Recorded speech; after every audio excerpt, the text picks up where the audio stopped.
Bem, várias novidades vão surgir em relação ao tratamento da doença de Parkinson nos próximos anos. Então, as pesquisas atuais realmente caminham num sentido para que nós tenhamos muito em breve intervenções aí mais eficazes para promover não só uma melhora dos sintomas, mas também uma interrupção ou uma desaceleração do curso da doença.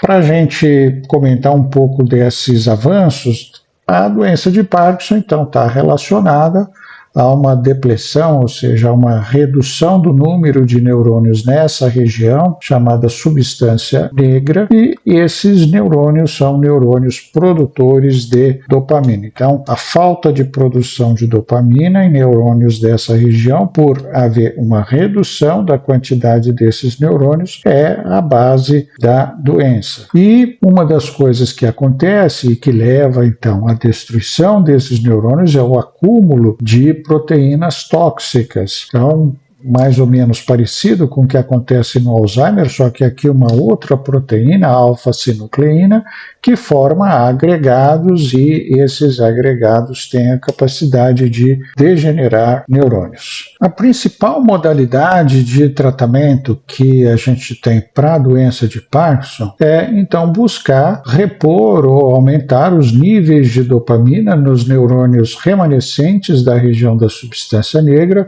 só que como a dopamina não cruza a barreira entre o sangue e o cérebro, nós utilizamos uma substância chamada levodopa, que se converte em dopamina, e com isso nossa intenção é aumentar a quantidade de dopamina nessa região, o que faz com que haja então uma melhora dos sintomas. Agora, algumas das linhas de pesquisa e inovação que vão revolucionar, possivelmente nos próximos anos, o tratamento dessa doença, a utilização de células-tronco do tipo mesenquimais para funcionar como uma espécie de reposição daquelas fontes de dopamina. Então, a utilização de células-tronco já é um processo que já foi tentado em outros momentos, mas a novidade nesse momento é o tipo de célula que está se utilizando e a intervenção em um momento mais precoce da evolução da doença. Então, esses primeiros resultados mostram-se promissores, e se nós encontrarmos uma forma de repor de maneira eficaz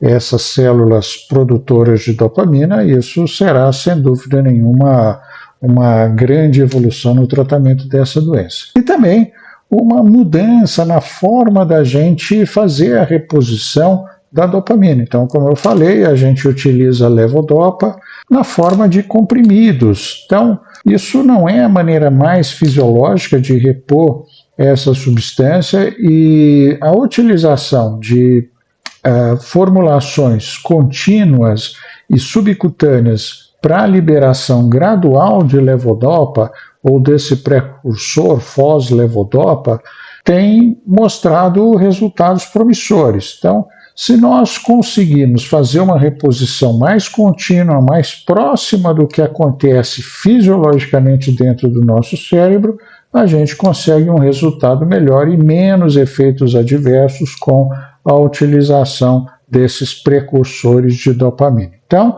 essas são algumas das publicações em 2023 que mostram que nós estamos caminhando para importantes avanços no tratamento dessa doença. É isso aí.